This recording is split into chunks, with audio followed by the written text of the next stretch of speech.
retort. I'm not worried, I'll follow reward. You pop my head open like a gun. Pop his head open like a gun.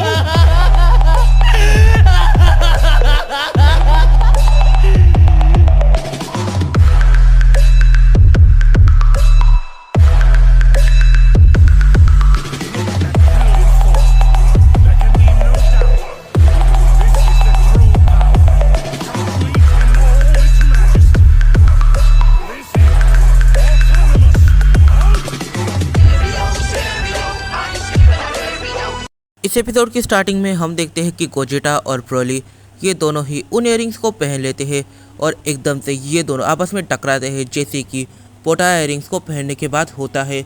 इसका मतलब कि ये पोटारा earrings थे और अब गोजेटा और ब्रोली ये दोनों ही मर्ज हो रहे हैं। फिर हम देखते हैं इस फ्यूजन वॉरियर को। ये जो फ्यूजन वॉरियर है ये काफ़ी ज़्यादा डिफरेंट है, इसकी पर्सनैलिटी काफ़ी ज़्यादा डिफरेंट है और ये 3 कैरेक्टर्स का फ्यूजन है, गोकू, वेजिटा, ब्रोली। ये फ्यूजन एकदम से अपनी सुपर सेन ट्रांसफॉर्मेशन में चले जाता है, ये देखने के लिए कि आखिर उसकी बॉडी कैसी है। फिर वो फ्यूजन वॉरियर एकदम से लूसिफ की तरफ देखता है, वो लूसिफ की तरफ देखता है और ये सोचता है कि आखिर इस कार्टून को पीटने के लिए मुझे यहाँ पर आना पड़ा। इस पॉइंट पर ये जो फ्यूजन वॉरियर है इसे ना गोकू कंट्रोल कर रहा है, ना वेजिटा कंट्रोल कर रहा है, ना ब्रोली कंट्रोल कर रहा है। इसके पास खुद की एक अलग कॉन्शियसनेस है।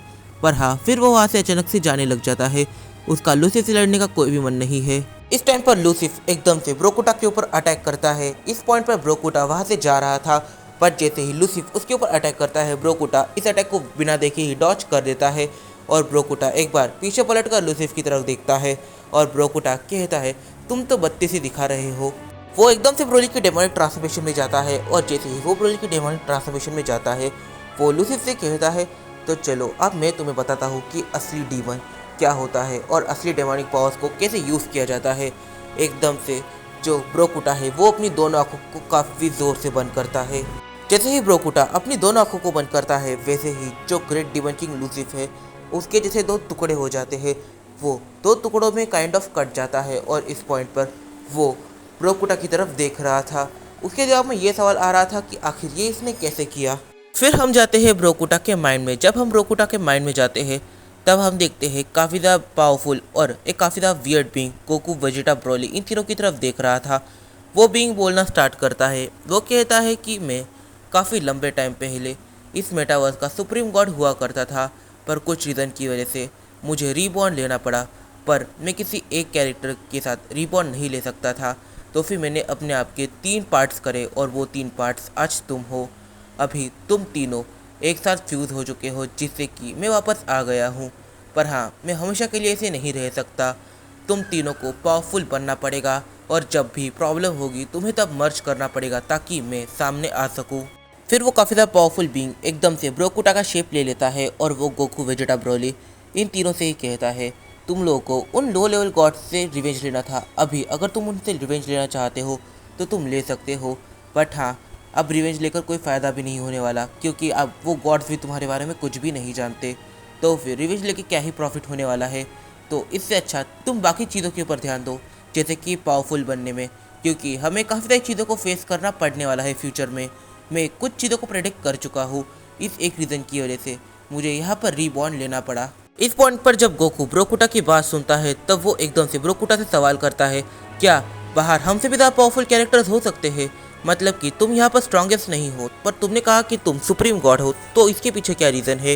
इस पॉइंट पर मोहरागा, गोकू, वेजिटा और ब्रोली उन तीनों से ही कहता है, देखा जाए तो यहाँ पर कोई एक मेटावर्स नहीं है, यहाँ पर काफ़ी सारे मेटावर्स है और उन सारे ही मेटावर्सेस में मैं सबसे वीकेस्ट हूँ इस पॉइंट पर, क्योंकि तुम लोग इतने ही पावरफुल बन सके हो, पर अगर तुम इस लेवल के भी आगे जाओगे तो फिर तुम एक अलग लेवल की पावर को अचीव करोगे और फिर मैं और भी ज़्यादा पावरफुल बन जाएगा।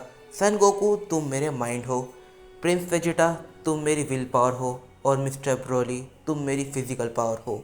इस पॉइंट पर तुम तीनों से मुझे चीज़ें मिलती है और उन चीज़ों का मैं काफ़ी अच्छे से यूज़ कर सकता हूँ। और अब रही फिजिकल बात, तो ब्रोली ये असल में मेरी बॉडी है और गोकू तुम मेरे इम्यून सिस्टम हो और वेजिटा काफ़ी हद तक मेरी हेल्थ है। तो फिर तुम तीनों को स्ट्रॉन्गेस्ट बनना ही पड़ेगा। इस पूरे मेटावर्स के 3 स्ट्रॉन्गेस्ट बीइंग तुम्हें बनना ही पड़ेगा। उसके सिवा कोई भी चीज़ नहीं है जो हमें पावरफुल बना सकती है। और फिर ब्रोकुटा फ्यूजन पूरी तरीके से टूट जाता है। जब ब्रोकुटा फ्यूजन टूटता है, गोकू और वेजिटा ये सोचने लग जाते हैं कि आखिर उनके साथ हुआ क्या और क्या ये चीज़ असली में थी। इस पॉइंट पर गोकू और वेजिटा समझ जाते हैं कि वो अब मेटावर्स में स्ट्रॉन्गेस्ट बीइंग है, पर उन्हें और भी ज़्यादा पावरफुल बनना पड़ेगा क्योंकि बाकी मेटावर्सेस के गॉड्स उनसे भी ज़्यादा पावरफुल है। इस पॉइंट पर ये तीनों लग जाते हैं अपनी ट्रेनिंग की ओर। ये लोग सारे गॉड से सबसे पहले निकलते हैं अपनी घर की तरफ, यानी प्लैनेट अर्थ की तरफ।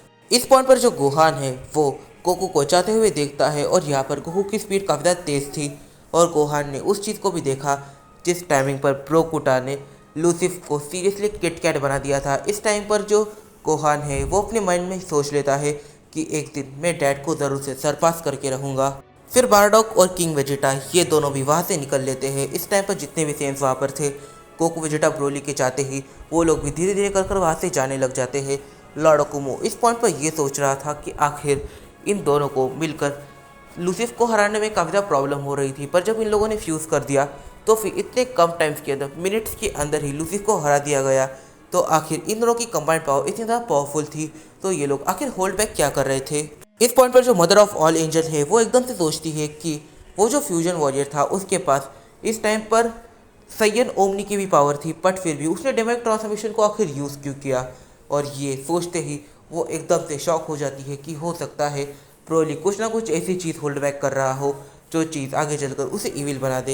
ये था इस सीरीज़ का आखिरी एपिसोड। इस सीरीज़ में हम लोगों ने काफ़ी सारी अलग अलग चीज़ों को देखा, जैसे कि यहाँ पर गोकू वेजिटा ब्रोली ये तीनों ही एक सुप्रीम गॉड की री इनकारनेशन है और इस पॉइंट पर ये तीनों ही काफ़ी ज़्यादा ओवर पावर्ड कैरेक्टर्स है। तो इस वीडियो में काफ़ी इंसाइट्स सैंपल किए थे, तो इन इंसाइट्स को जब हम जानेंगे अपने आने वाले कुछ वीडियोज़ में, कुछ नई सीरीज़ में। तो मिलते हैं अपनी अगली वीडियो में, तब तक के लिए बाय बाय। और एक काफ़ी ज़्यादा ज़रूरी बात, तो चलो आज कुछ अलग करते हैं। तो आज की ये सीरीज़ यहाँ पर पूरी तरीके से ख़त्म हो चुकी है। इसके बाद तुम्हें इनका कमबैक किसी अलग सीरीज़ में देखने को मिलेगा। तब तक के लिए कोई नई सीरीज़ तो हमें लानी ही पड़ेगी। तो फिर अब नीचे जाकर तुम्हारे पास कौन से आइडियाज़ है वो तुम नीचे कमेंट बॉक्स में बताओगे, और जितने बाकी सब्सक्राइबर्स हैं वो तुम्हारे कमेंट पर लाइक करेंगे अगर उन्हें भी वो सीरीज़ देखनी है। जैसे कि एग्जांपल के तौर पर तुम में से एक ब्रो ने यहाँ पर कमेंट किया Goku became the new king of everything, और दूसरे ब्रो ने कमेंट किया Broly became the new God of destruction of universe 7। जिस कमेंट पर सबसे ज़्यादा लाइक होंगे मैं उस कमेंट पर पूरी की पूरी सीरीज़ बनाऊंगा और स्टोरी राइटिंग भी स्टार्ट कर दूंगा। पर इसमें शर्त ऐसी है कि तुम यहाँ पर मरनो या फिर जो ड्रैगन बॉल काकुमी या फिर अल्ट्रा वेजिटो है इनका नाम नहीं ले सकते, क्योंकि ये किसी और ने क्रिएट करी है और मैं किसी और की क्रिएट की हुई स्टोरी को यहाँ पर अपलोड नहीं करना चाहता। तो फिर एक ऐसा टाइटल मुझे बताओ जिसके ऊपर मैं पूरी स्टोरी क्रिएट कर सकूं, और एग्जांपल मैं तुम्हें दिए हैं। तो फिर देखते हैं आखिर कितने कमेंट्स आएंगे और कितने लोग कमेंट्स को लाइक करेंगे। अगर तुम्हें स्टोरी के बारे में आइडिया नहीं है, जाकर कमेंट बॉक्स में चेकआउट कर लो, हो सकता है लोगों ने अभी कमेंट किए होंगे, तो तुम्हें बस लाइक करना है।